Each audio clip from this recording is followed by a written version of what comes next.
tayong pasabog. BFF ko na si Ma'am o si Miss Maris Umali. Oh, 'di ba? Huwag niyo nang awayin 'yun. Okay? Kasi alam mo, may mga nagsasabi kasi sa akin, ay yung even mga reporters do'n, 'wag na natin silang awayin. I think they learned their lessons kung ano man, kasi nakita nila yung power 'no natin, ay yung pagmamahal kay PRRD. So, na-meet ko yung mga ando din si Ma'am ano, si Ma'am who's this? Karen Jimeno ng Bilyonaryo, ayan. So ngayon actually I introduced my friend Sheena, yung victim nga sa turkey extraction, and I hope mabigyan nila ng chance na one day, ma-interview yung issue na yun, one day later or whatever. So, mga kababayan, umaapila ako sa inyo kasi na-feel ko naman na si Miss Maris Umali, siyempre Pilipino yun. They're just doing their job. Pero siyempre may mga bagay din kasi tayong nasasabi na very emotional tayo mga supporters talaga ni Pangulong Duterte. That's understandable. Pero tama na yun. Wag na kayo pag nakita niyo siya na parang sisigaw-sigawan, "Ay ganito, yan, kaya gano'n." Wag na yun. Kasi alam ko ayaw ni Pangulong Duterte yun, eh, right? Ayaw ni PRRD yun. Remember Pia Ranada ba yun, Ranyada, whatever. 'Di ba? In-accommodate pa 'yun ni Pangulong Duterte, 'di ba? Wag na tayong tumulad sa mga adiktus. Ang kalaban natin hindi yung mga individual reporter or yung mga taong nag-uulat lang. Although, hindi din kasi natin alam kung ano yung pressure sa kanila, okay? Hindi natin alam kung anong pressure sa kanila, but, ako naman nakilala ko sila at ako lumapit talaga ako, I introduced myself, at, they seem so nice at, nakikita ko kasi siyempre nagba-viral minsan, minsan nakikita natin na, sumosobra sila, sumosobra din tayo. Pero ang gusto ko kasing tutukan natin, 'di ba sabi nga, eyes on the prize, the bangag. Kung sili Satanas pa 'yan, dapat sky is the limit yung ating galit sa kanila. Yung isa, yung Gretchen Ho, umuwi na. Hindi ko siya nakita doon. So, actually hindi ko naman nasusundan lahat ng mga eksena nila sa banga. Pero ang sa'kin lang, eto seriously kong naramdaman na, kasi may mga narinig din ako ng mga palangga dun na talagang nagagalit sila, emotional sila sa mga mainstream media. Ako din naman nagsasalita ako ng gano'n, eh. Pero I think mas mas okay kung, 'wag na tayong sumigaw kasi pangit din naman yung sinisigawan natin. Kasi sabi naman parang, "Halika, yung mga mainstream media, awayin mo, awayin mo." Hindi naman po ganyan yung personality ko na porket may kunyari may nagawa yung isa, 'pag nakita ko yung isang mainstream, "Ikaw, hindi naman ako gano'n. So, gano'n pa man, BFF ko na 'yun. Sabi ko, nag-joke ako, sabi ko, "Miss ano, Marisol, 'pag may nang-away sa'yo dito, ako boboljak, ah." But Pilipino naman tayo, but again, we have to understand everyone at magbantay lang tayo. And I think naman mas okay siya dun sa ibang reporter 'no, kasi yung ibang reporter talagang iba, eh. Pero as in yung mga report naman niya is okay. Yun nga lang, dun lang sa dun lang sa, issue na yung matanda-matanda. But again, lahat naman tayo may mga eksena. Ako rin nagsasalita din ako. Sabi ko, "Teka muna, may nakakarinig ba sa'kin? Baka maano tayo dito, mamaris tayo dito," yung mga gano'n. Pero gano'n pa man, 'wag na po natin awayin yung mga reporters. Let them, bahala sila basta 'pag ano na, 'pag hindi na masyadong 'pag sobra na siguro, pero yung normal lang, 'wag na tayong tanggalin na natin yung galit natin nung mga nakaraang araw. Tapos na yun, okey? Na-bash na siya and everything. Tapos na yun, let's focus. Ang importante nandiya-diyan sila nakakapag-ulat pa rin, better pa rin kaysa sa walang nag-uulat, right? Better pa rin kaysa na walang nag-uulat. Although tayo mga social media, sa atin na lang talaga na na umaasa ang mga tao sa mga inilalabas nating katotohanan. Pero mabalik tayo dito kay PRRD at sa mga taong bayan, sobrang grabe yung, suporta from all over the world. Alam mo yung mga tao talagang nagbaon, nagluto, nag-picnic, tapos yung sincerity talaga, yung genuine na, pagmamahal sa taong bayan, kay taong bayan, kay Pangulong Duterte, iba talaga. Napatunayan talaga natin na hindi tayo trolls at ang may troll farm ay ang Marcos bangag. Huwag tayo tumigil. Alam mo, dapat non-stop ito. Sa Pilipinas, grabe, sa Mindiola, parang 12 layers yung mga police, di ba? Kasi takot na takot yung mga bangag. Hindi natin kailangan makipag-away sa police o maging bayolente. Peaceful protest lang. When we say peaceful protest, 'di ba? Ibig sabihin hindi mo kailangan magkaroon ng mga heated argument, magmura, ganyan. Kasi doon nagkakaroon ng, engkwentro eh. Pareho tayo mapusok tapos mag-end up sa bugbugan na gano'n, 'di ba? So wag 'yun. Ang nakikita ko, dahil sobrang milyong-milyong Pilipino ang lumabas sa buong mundo, wag nating tigilan 'to at diyan sa Pilipinas, alam nyo, umupo lang kayo lahat diyan sa Mindiola, sa Liwasang Bonifacio, sa buong panig ng mundo. Peaceful, kumanta kayo, kumuha kayo ng sound system. 'Pag hindi pa bumaba si bangag sa kabila ng mga Pilipinong sukang-suka sa kanya, ibig sabihin adiktus talaga ang pag-iisip at makapal ang muka. Hindi po labag sa batas, lalo na sa Pilipinas, ang magprotesta at nagbibigay ng iyong sentimiento, ng iyong hinaing dahil sa ginagawa ng mga bangag na, okay? Sabi saan palamura ko, gusto mo murahin kita. Yes, ang minumura ko ba ang mga taong bayan? No, ang minumura natin ang mga bangag. So yung mga sugo ni Lisa, gusto ko lang sabihin sa inyo, ang mura ko na 6.325 trillion, kulang pa sa pagnanakaw ng Marcos Jr., ni Lisa Tanas at ang kanyang mga cronies at mga kasabwat. Alright? Ang sabi sa Qatar daw may na-arrest. Oh, ma'am, paki-address po yung regarding sa Qatar na may nahuli daw po ng mga Pinoy regarding sa birthday ni PRRD. Sabi ni Miss Camille Bantolo, I hope may mag-assist sa kanila, but I doubt it. Ang ating gobyerno, ang embahada natin sa Middle East, baka lang naman di sila tulungan dahil nga sila ay nagprotesta laban kay, well, not really protest, birthday yun eh. Nagpakita sila ng ng support nila kay PRRD, right? So, yeah, let's address that and maybe I can talk to, mga kaibigan natin, baka pwede silang asistihin, di ba? Okay. Ano yung mga tanong nyo doon sa kahapon, sa aming selebrasyon? Ano to? May clue ka ba? Ano to? Malapit na babagsak si Babylon, sabi ni Angela Bolivar. Panabo City, from Panabo City si Nikki James. All right. Hirap ng schedule mo ng live. Wala kasi akong regular schedule palangga, lalo na iba-ibang oras dito. Nandito tayo ngayon, Babylon ni Torre.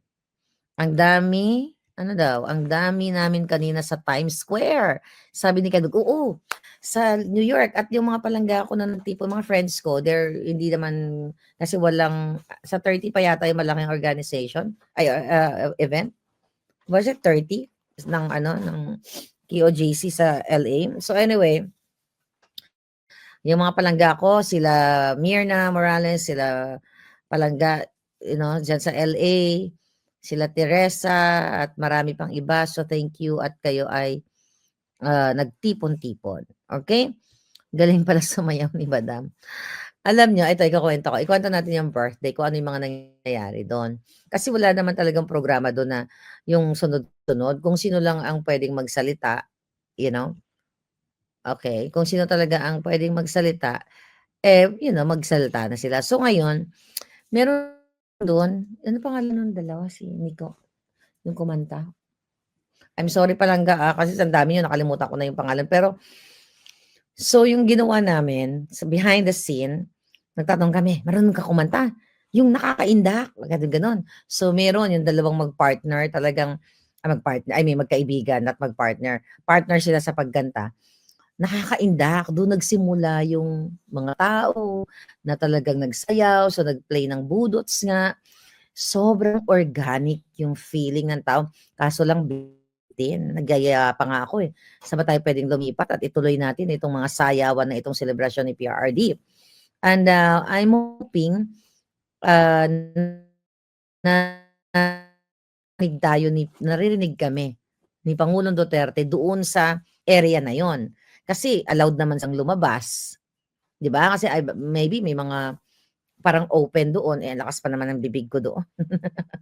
Lakas nangangabels ko. So, for sure, eh, narinig tayo doon. At sabi naman ni Vice President Sara, ay aware naman ang Pangulong Duterte.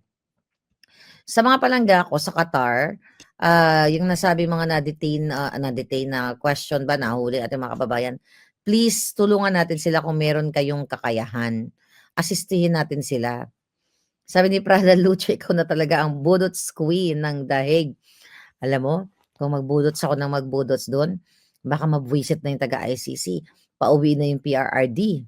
'Di ba? Oh, pauwiin niyo na 'tong presidente ninyo. Ang ingay-ingay niyo dito, 'di ba? But anyway, ang saya-saya talaga ng ano, ng, celebration. Sabi nga ni PRRD, "Wag tayong iiyak," 'di ba? Oh, sabi nga ni Inday kahapon, ang advice ni Pangulong Duterte sa kanyang pamilya, mga anak, 'pag pumasok doon, 'wag iiyak.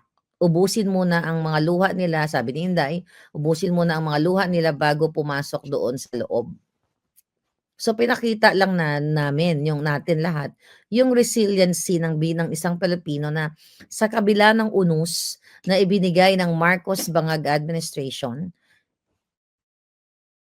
umiyak man kami,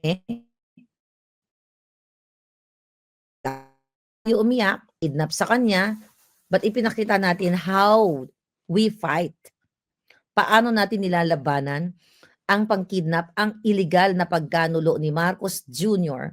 sa ating Pangulong Duterte na mahal ng mga Pilipino.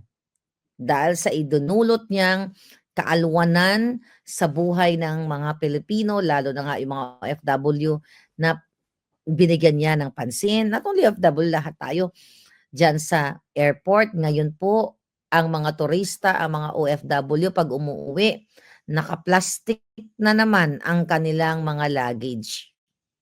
Dahil ibinalik na naman ni Bangag administration, Polboronic, ang tanimbala at extortion at yung mga adikto sa lansangan. Alright? So, yun mga palangga, mga kababayan. Mabuhay daw, sabi ni Ma'am Teresita. Kat Serrano, yes, back to zero na naman tayo. Tumaba na si Bangag, sabi ni Jonalyn, naglaylo, malay mo, ma-OD yan. Di ba? Sa kakasingot niya. Hindi, tapos na ang ano nyo, celebration, di ba? Mag-celebrar na lang kayo. Alam nyo, etong mga nangyayari ngayon, ginawa nila kay PRRD, at ang inyong mga suporta, hindi nila na-foresee ito. Hindi nila na-anticipate, hindi nila nakita na eto yung magiging impact sa Pilipino, sa buong mundo. Not only that, marami din doon kahapon na mga ibang lahi. Meron nga doon nagpakita ng tattoo. I hope may mag-share sa akin ng video na yun ng tattoo niya ng very, very patriotic flag ng Pilipinas. Meron doon yung Pilipinas kung mahal. Basta ang dami niyang sulat-sulat sa katawan. Ibang lahi yun. Kasi sabi niya, nakarating na siya sa Pilipinas at mahal niya yung Pilipinas kahit siya ibang lahi at gusto niya ang Pangulong Duterte. Sayang nga lang, nalobat na yung telepono ko, hindi na namin na-capture lahat kasi ang haba din ng program. Pero ang dami talagang nagla-love kay Pangulong Duterte at sa mga Duterte syempre. Alam ninyo, mga kababayan, ang pag-ibig ng isang tao o ang pag-ibig sa bayan o pag-ibig sa isang leader, pareho lang yan ng pag-ibig sa jowa at pag-ibig sa asawa. Bakit kamo? Ang jowa mo 'pag matino, maayos, 'di ba? Maayos ang kanyang behavior, everything. Kahit anong pagtuligsa ng mga in-law mo, 'di ba gano'n? Kunyari may jowa ka, ang sabihin ng mga, yung mga mahadera natin, kunyari mga in-laws, "Ay, ang asawa mo gano'n. Kung alam mo na worth it ang jowa mo o asawa mo, ipaglalaban mo 'yan. kahit anong sabihin ng mga not in-laws ng magulang mo o kung ano man mga kamag-anak mo dahil ang tingin nila sa jowa mo ay ganito, ganito, ikaw yung nakakakilala, ididepensa mo. Para rin yan pag-ibig sa leader katulad ni Pangulong Duterte. Sa kabila ng pag-hire ng trolls, pag-hire ng mga pagbayad sa mga black ops ni Lisa Tanas laban kay Inday Sara, laban sa Pangulong Duterte, yung mga tao ang nakaramdam. Kasi sila yung naka-experience eh. Kung ano yung improvement na nangyari sa bayan nila, sa street nila, sa airport o kung saan pa man, ramdam yun ng tao. Hindi mo kailangan pilitin ang tao. Alam mo, ang pagmamahal sa isang tao, hindi mo kailangan talaga bayaran yun, eh. Kasi ramdam mo yun. Kusa mo, mag-a-absent ka sa trabaho. By the way, si Bishop Francis, Bishop Francis saka si Ma'am Mayet, si Miss Tina na nakasama namin sa isang place namin sa Airbnb, sa aming hotel. Eh, talagang nagta-travel sila dahil, you know, kusa nilang nararamdaman yun. Si Marcos Jr. walang gano'n. Tignan mo yung mga pumupunta sa sortie nila. Nakasuot nga ng pula ta's after makabigyan ng ayuda ang sigaw, Duterte. Unconditional love, right? Sabi ni V, unconditional yun, walang kapalit. At nakita ng buong mundo, kaya sabi siguro ng mga kapitbahay do'n kanina kahapon sa daig, ano ba naman itong mga Pilipinong ito? Birthday, nalungkot sila dahil nandito yung kanilang pinakamamahal na presidente. Ngayon, nagbubudots. 'Di ba? Ang saya-saya nila. So, wow, parang siguro amazing itong mga Pilipinong ito na, in the midst of, difficulties ng kidnapping ni Bangag, nakapapasaya natin yung ating mga sarili. But at the end of the day, hindi tayo titigil. 'Di ba? Walang titigil sa laban na ito. Kung puwede ngang okupahin ang buong kalsada, lahat ng Pilipino, saan man kayo naroroon, umupo kayo, mag-picnic kayo, huwag kayong tumigil, huwag tayong tumigil hangga't hindi napagtanto-tanto ni Bangag na isinusuka siya ng taong bayan. We have to do that. Yan ang nakikita ko. Hindi mo kailangan maging physical, na maging magwala, huwag kayong magwala. Dala kayo ng sound system niyo, kanya-kanya tayong effort, dala kayo ng pagkain niyo, ng sarili niyong tubig, mag-picnic, magpaksiw and everything. Ipakita ninyo. Sinabi naman ni Pangulong Duterte dati yan, eh. Na yung mananaig din talaga yung boses ng taong bayan. Katulad yung ating no remittance o zero remittance since yesterday, wag muna kayong magpadala. Para ipakita natin yung bangis ng bayanihan ng OFW o ng mga Filipino all over the world na sukang-suka tayo sa Marcos Addictus. Okay? Administration. Balikan ko lang, bigla ko naalala yung tanong ko kay Vice President Inday Sara tungkol doon sa mga hindi na-target yung mga supporters niya o yung mga vloggers na sumusuporta sa kanila. Ang sinabi nga ni Inday doon, ito lang yung konteksto ng kanyang sinabi na ah, ang para sa akin, ang understanding ko sa kanyang sagot na unfair yung ginagawa ng mga diyan sa Tridorcom na ang pinapatawag lamang na vloggers ay yung mga supporters niya. Pero yung mga nagpakalat ng kasinungalingan kay Inday Sara about dun sa basketball player na yun, hindi nila pinatawag. 'Di ba? At alam ko kung sinong may gawa nun para sumira kay Lisa Tanas. Kay Inday Sara, si Lisa Tanas at si Bangag, sila talaga ang nag-hire ng mga firm for black ops para sirain ang mga Duterte. Hindi na nila kayang pigilan. Nakita niyo? Ang dami-daming Pilipino sa buong mundo na talagang New York, LA, Japan, Europa, Asia, kung saan, Thailand, ang dami din nila, na talagang lumabas yung taong bayan. Hindi nila kayang pigilan na ang mga tao hindi trust, tao kami. 'Di ba? Tao talaga, taong bayan talaga. So I hope talagang bilang na ang araw ng mga bangag. Lumabas lang kayo, ituloy-tuloy ninyo sa kalsada, patuloy-tuloy niyo yung mga karatula, that's gonna be the end of the bangags. Ang kapal naman ng mukha niya na lahat ng Pilipino na majority ay binabawi na sa kanya yung mandato na ninakaw niya. Questionable pa nga ang kanyang pagkapanalo dahil isa yan sa mga expose ni Attorney Glenn Chong na dinaya nila ang 2022 election.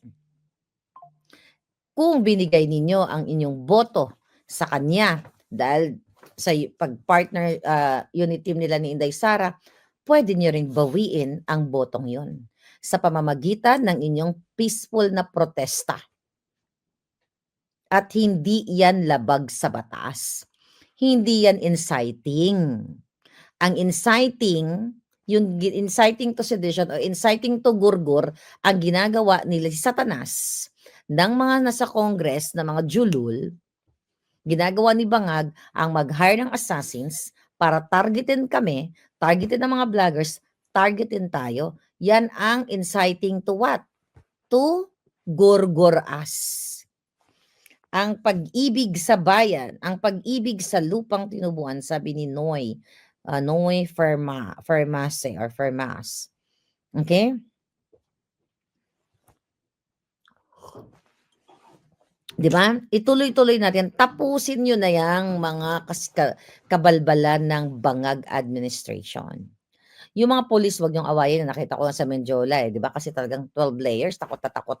Takot na takot ang mga bangag. Yung mga police, hindi naman natin kaaway. Yung mga sunod-sunuran lang yung mga yan. Pero pag pinuno nyo ang buong Metro Manila, ang buong Pilipinas, at nag-vigil kayo at wala nang tulugan, party, picnic, nakikita naman tayo ng buong mundo, then that's gonna end of the bangags. Kasi taong bayan na nagbigay sa kanila ng mandato, di taong bayan din ang babawi. Right? Yan ang takot na takot sila. Believe me, sinabi ko yan kahapon, na umiikot na ang puwet ni Satanas. Ipasukan natin sa kanila ang pera ng bayan. Kailangan mabawi natin this time ang mga ninakaw nila. Tignan nyo national budget. First quarter pa lang, ubos na. Tignan yung ginagawa ng mga buwaka ng GNMS. Ang laman ng kanilang press briefing, Duterte, vlogger. Sige nga, may ina-announce ba yung kanilang, yung si Clarissa Locaret? Huwag niyong tawagin Claire yan, hindi Claire pangalan yan. Clarissa, ako po ang original na Claire.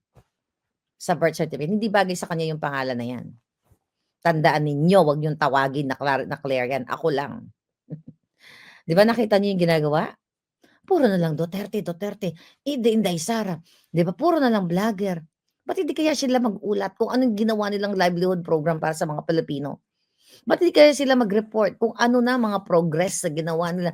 Ano na yung mga pledges na sinasabi ni Bangag noon na umikot-ikot siya sa buong mundo?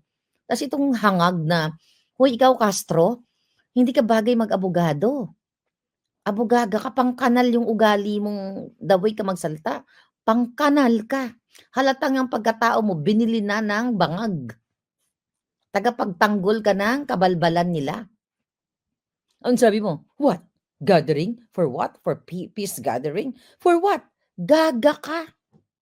Palibhasa, yung gathering ng amo mo, pulboronic gathering. Wala kayong peaceful gathering na genuine, organic na Pilipino na sumusuporta sa amo mo. Ang sumusuporta, ang gathering ninyo, pang-addictus, yup-yup singhot, buangit ka. Huwag yung tawagin Claire yan, naka-insulto yan sa mga Claire na katulad namin. She's not Claire anyway. She is Clarissa. Sorry sa mga kapangalan niya. Baguhin niyo yung pangalan niya. Mag-Claire na lang kayo.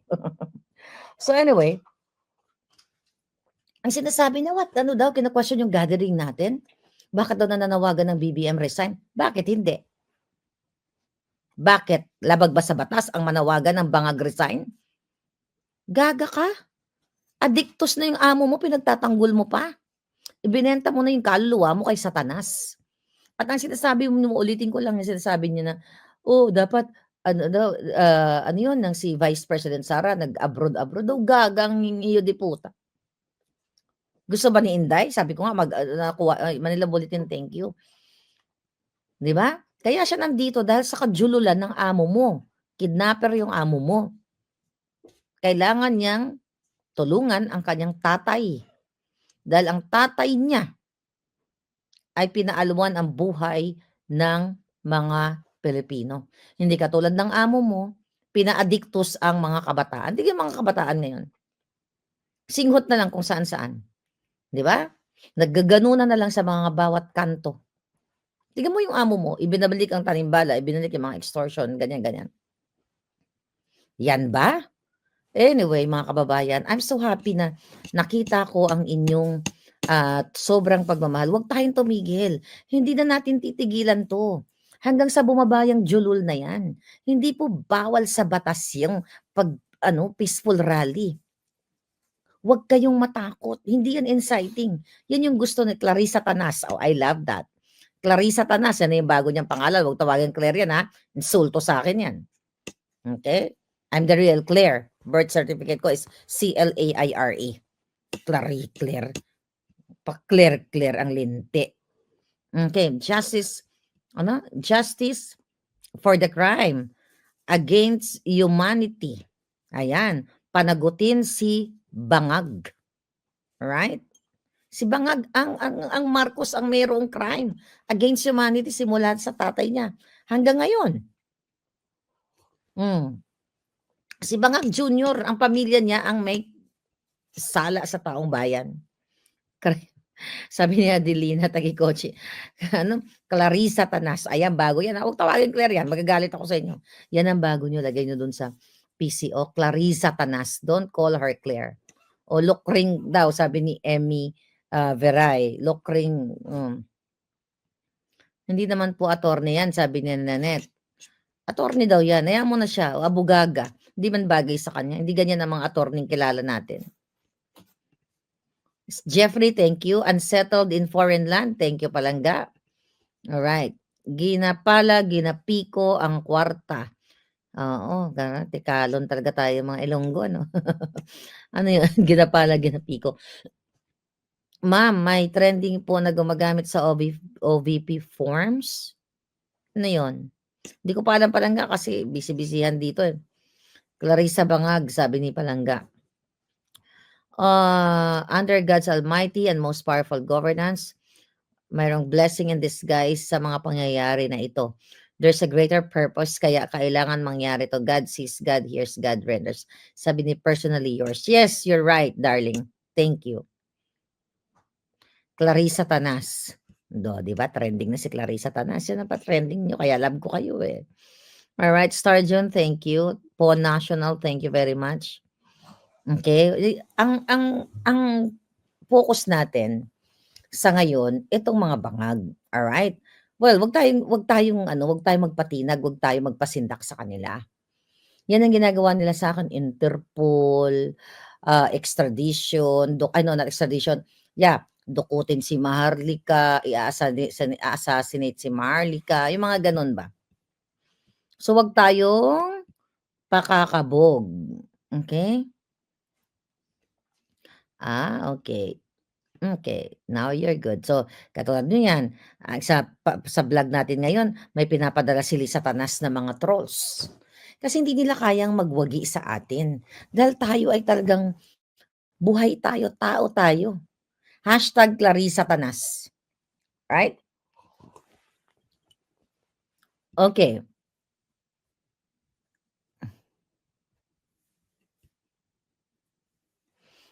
Sabi ni Abita, Galagar, may nakita daw video.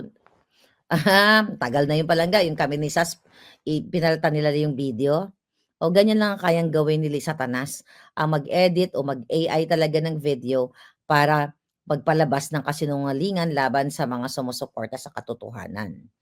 Oo, kaya mo na dead mo na, hindi man nagwawagi yung mga yan. Kung ano-ano mga peke, binabato kay Inday, Sara, kay PRD, sa akin, hindi sila magwawagi. Nagsalita na po ang taong bayan sa buong mundo, kahapon, the other day, at sa mga susunod pang mga araw. Okay, kitang-kita ninyo kung gaano kamahal ng taong bayan si Pangulong Duterte. Ano daw? Sana magising na ang taong bayan. Mabuhay ka po, madam. Okay, balikan natin. liligo ka pa hitad, okey? Overall, okay, overall sa mga eksena kahapon, yes, sino ba nandun? Oh, nung maaga pa, I think anong time yun dumating kami? Was it lunch, noon time? So, andun nga si Vice President Sara tapos si Miss, Hanilet at saka si Kitty ay dumating nung hapon na. Nakita namin mula sa ano, sa detention area, sa loob. So, nakita namin palabas. So, I'm not sure kung I think nakapag-visit na si, Kitty at ang kanyang mom, kay Pangulong Duterte. Kasi parang nabanggit ni Vice President Sara yun, eh, na parang ano yung salinsinan, yung humahalili-halili sila may mga days na siya at may mga days na si Kitty. And that's good. Gising na ang taong bayan, itong mga congressman lang ang mga tulog, sabi ni Bon. Hala, Commander Aguila, halinhinan, tama. Tama. Thank you, Palangga. Commander Aguila, thank you, Umuwi ka na. Ito pa si Palangga, galing pa ng Belgium, oh. Ano ba sabi ko? Halinghing? Halinhinan. Nagkasalisi. Okay. Your video. All right. Forgiving. Okay. Wag na awayin si Marisa. Hindi ako talaga. Wag niyo nang awayin. Sabi ni forgiving. Wag mo na awayin. Hindi yun actually, hindi yun talaga, hindi yun ang tunay nating kalaban. Si Lisa Canas, mag-focus kayo. Alam niya na ngayon yun. Kaya BFF na natin yun. Para mag-ulat ng bonggang-bongga. Right? Ganun gawin natin. Okay. Masama daw ang pakiramdam ni Kuting, sabi ng doktora niya. Eh, malay mo, malapit ng magurgur sa sarili niya. 'Di ba? Probability. Sabi ni Pinoy, yes, wag nang awayin si Maris, nagtatrabaho. Good point. Oo, nagtatrabaho lang yun, may pamilya. Oo, wag na natin, hindi nga natin alam. Sabi ko kung ano yung pressure sa loob. Kung si PRRD nga, di ba, kayang ipakidnap, gaano naman to si Maris o yung mga journalist, di ba? So, pag nakita-kita tayo sa ICC, i-BFF nyo na. Sabi ni Marlica, BFF ka daw niya, kaya BFF ka na rin namin. O, di ba? Ganun lang yun. Happy together tayo. Ang importante, nakikita ng mga journalist na sobrang powerful ng Duterte Magic o ng mga Duterte supporters. Oo, wag tayong magpaka-rabid in person. Ako rabid lang ako sa mga kalaban ng ano, ng mga demonyong kawatan, eh. Dun lang talaga ako fumo-focus, alam niyo 'yan. 'Di ba, yung mga bangag na 'yan, talagang kahit mura, kahit yung bibig ko magngiwi na katulad ni bangag, mabato ko lang sila ng pinaka-sweetest mura in the whole wide world. 'Di ba? Huwag tayong mang-away. Mamaya imbitahin ko pa 'yun, mag-party-party pa tayo do'n, baka magbudots din 'yun. But he seems so ano naman, mabait naman. Gusto ko nga siya makasayaw do'n, kasi nawala siya, busy siya sa reporting niya, trabaho niya lang 'yun. O si Spokes Harry nandodoon. Siyempre partner din kami ni Spokes Harry sa ano talaga, pakikipaglaban. Ayun, pagdating sa ano, ano yun, sa kainan at saka sa picnic, dapat si Spokes Harry ang bida. 'Di ba? Aminado naman siya. Alright. Ano yung masasabi niyo sa taga-Qatar na huli? O nabanggit na natin kanina, we have to, extend help sa ating mga kababayan sa Qatar. I hope may tutulong naman doon at ipaabot natin sa ating mga palangga. Baka hindi pa nila alam, paabot natin, baka mabigyan ng tulong. Andiyan na kayo? Andiyan na kayo? "Madam, nandito na kami, punta po kayo from Germany," sabi ni Cora Lopez. O sige, magkita tayo diyan, Cora. Ang usapan kasi namin ni Spokes, maya-maya pa, o sige after nito, o sige diyan lang kayo, magkita tayo mamaya, mag-party tayo. May dala ba kayong ano diyan, sound system? O baka wala ng permit, baka ngayon 'di na tayo puwedeng mag-ingay. We'll see, tignan natin. I'll be here, wala pang, supposedly uuwi na kami ngayon. Dapat 20 hanggang 29 lang ang iniisip namin na babalik kami. Wala, talagang kailangan mag-stay kami. So, hindi ko pa alam kung 1 week, 2 week, isang buwan or whatever. Basta 'yun, one-way ticket lang talaga kami, wala pa kaming ticket pabalik. So, I'll be here, siguro pasyal ng konti-konti, maglakad-lakad, unless na lang may gustong mag-drive sa'min, ang hirap. Pero si Miss Malu, tsaka si Mama Marilu, tsaka si Angie, dinrive kami kagabi, baka naman. But anyway, Ipo-post ko lang kung ano yung nangyayari dito. Pero ako po sabi ko nga, napaka-historic itong nangyari talaga. Malungkot man, 'di ba gano'n naman sa pelikula, 'di ba? Inaapi tayo, ta's sa bandang huli sa atin yung huling halakak. So ito na yung pelikula ni PRRD, na talagang kinidnap siya, tapos iniligtas natin siya, 'di ba? Usually mga kinikidnap tapos napapatakas, napapakawalan, 'di ba, sa mga film. So ito tayo yung tagapagligtas ni PRRD. Sa bandang huli, mapapauwi natin siya sooner or later. But I'm very positive talaga. I have to claim that. We have to claim that very soon. Kasi hindi na ka pwedeng magki-claim na, oo, mga 10 years pa yan. You're not gonna do that. Dapat positive. Bukas, sa susunod na bukas, or soon. Anyway, sige na at magkita-kita-kits tayo mamaya at ako'y magpapa-beauty na muli at magkikita tayo. Thank you. This is Sir Palangga Maharlika. Ingat po kayo, wag po kayong tumigil sa pagtipon-tipon dahil pag tumigil tayo, mapapasayan nyo si Bangag at si Lisa Tanas. So kung gusto nyo bigyan ng sakit ng ulo lalo ang mga buwaka ng ina, wag tayong tumigil na mag-party sa mga kalsada sa buong Pilipinas at buong mundo. At yun nga mga kababayan, anong masasabi niyo sa balitang ito? Maaring ihayag ang inyong opinyon at kuro-kuro sa comment section sa ibaba. Huwag din kalimutang mag-like, mag-subscribe at mag-share sa bidyong ito. Maraming salamat sa panonood.